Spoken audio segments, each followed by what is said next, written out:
गांव के बाहर फैले घने जंगल में एक पुराना बरगद का पेड़ खड़ा था। उसकी टेढ़ी मेढ़ी डालियां दूर से ही किसी डरावने साए जैसी लगती थी। दिन में भी वहां अजीब सा सन्नाटा रहता और रात होते ही पूरा इलाका जैसे सांस रोक लेता।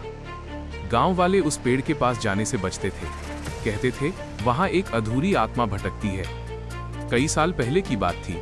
उसी पेड़ के नीचे एक लड़की की रहस्यमयी मौत हुई थी। उसका नाम राधा था।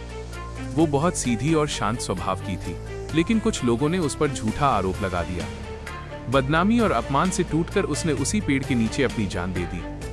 तब से लोगों का मानना था कि उसकी आत्मा इंसाफ के लिए भटक रही है। एक दिन शहर से दो दोस्त राहुल और अमन गांव घूमने आए। रात को चौपाल में बैठे हुए उन्होंने उस पेड़ की कहानी सुनी। राहुल ने हंसते हुए कहा, ये सब अंधविश्वास है, भूत वूत कुछ नहीं होते।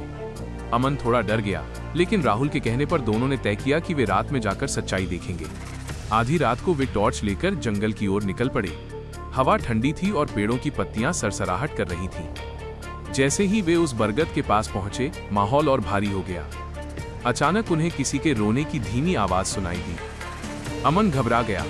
राहुल, चलो वापस चलते हैं। राहुल ने खुद को मजबूत दिखाने की कोशिश की और टॉर्च पेड़ की ओर घुमा दी।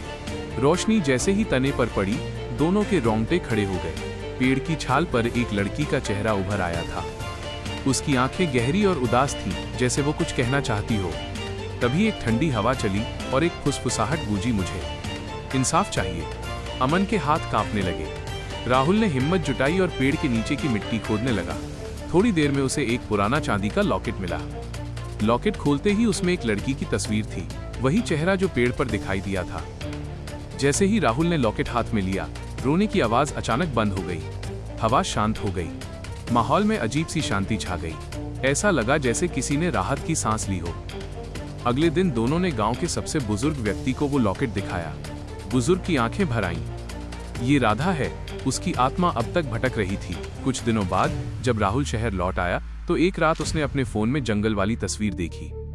तस्वीर में वो और अमन पेड़ के सामने खड़े थे, लेकिन उनके पीछे पेड़ की डालियों के बीच एक धुंधली सफेद आकृति खड़ी थी। इस बार वो उदास नहीं थी, वह मुस्कुरा रही थी। राहुल के हाथ कांपने लगे। कमरे की लाइट अचानक झपकी और बंद हो गई। अंधेरे में वही फुसफुसाहट फिर गूंजी, मैं अभी भी यहीं हूं। और उस रात के बाद राहुल ने कभी उस तस्वीर को दोबारा देखने की हिम्मत नहीं की।